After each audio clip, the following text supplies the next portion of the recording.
Hi friends, బాగున్నారా? ఇప్పుడు మనం ఒక కథ చెప్పుకుందామా?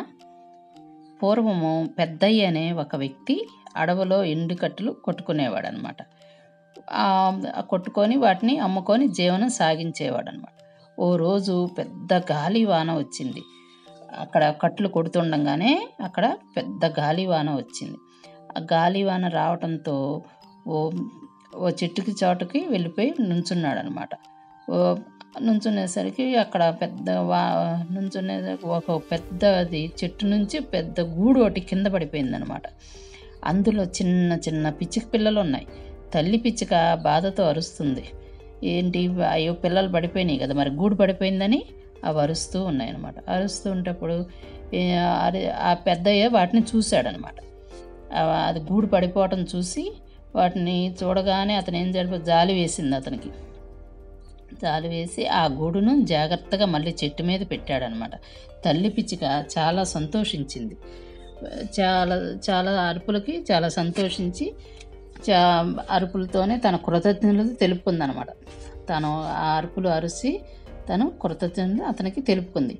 కొన్ని రోజులు ఇలా రోజులు గడిచిపోతూ ఉన్నాయన్నమాట. ఇంతలో మళ్ళీ కట్టెలు కొట్టుకోవటానికని వేసంకాలం వచ్చిందనమాట. మళ్ళీ వేసంకాలం రాగానే మళ్ళీ కట్టెలు కొట్టుకుందామని ఎండుకట్టెలు కొట్టుకోవటానికని అలిసి కొట్టేసుకుంటూ ఉంటాడనమాట.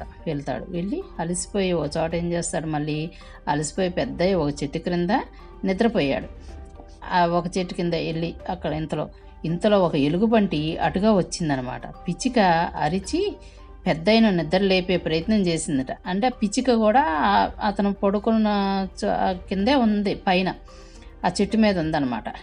పెద్దగా అరవటం మొదలుపెట్టింది. ఏంటి, ఆ ఎలుగుబంటి వచ్చిందని నిద్ర లేపటానికి అనమాట ప్రయత్నం చేసింది. కానీ అప్పటికే అది చాలా దగ్గరగా వచ్చేసిందట ఆ ఎలుగుబంటి.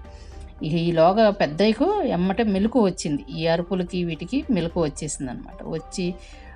మెలకు వచ్చింది. కళ్ళు తెరవగానే ఏమైంది, ఎదురుకుండా ఎలుగుబంటి ఉంది. ఎలుగుబంటి కనపడింది అనమాట. అతనికి భయపడిపోయాడు. ఏం చేయాలో పాపం ఆయనకి అర్థం అవ్వాలి. మరి ఎదురుకుండా వచ్చేసింది, కనిపించింది కదా.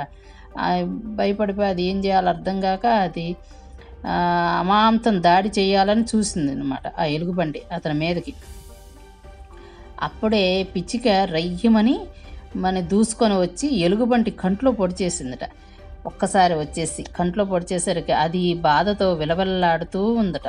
అది నొప్పి వచ్చింది కదా కంట్లో పొడిచేసరికి. అది విలవెల్లాడితే ఉండేసరికి ఇదే అదును అనుకొని పెద్దయ్య అక్కడి నుంచి సురక్ష ప్రాంతానికి పారిపోయాడు. అక్కడి నుంచి అది బాధపడుతుంది కదా ఎలుగుబంటి కన్ను నొప్పితో, తను పారిపోయాడు. తనకు సాయం చేసిన పిచ్చుకను మనసులోనే అతను కృతజ్ఞతలు చెప్పుకున్నాడు అనమాట.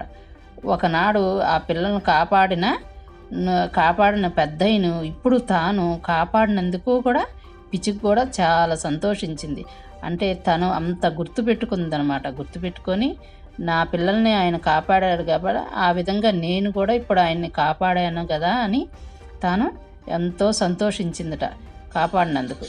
అది అర్థమైందా ఫ్రెండ్స్? అందుకే కృతజ్ఞతాభావం అన్నమాట.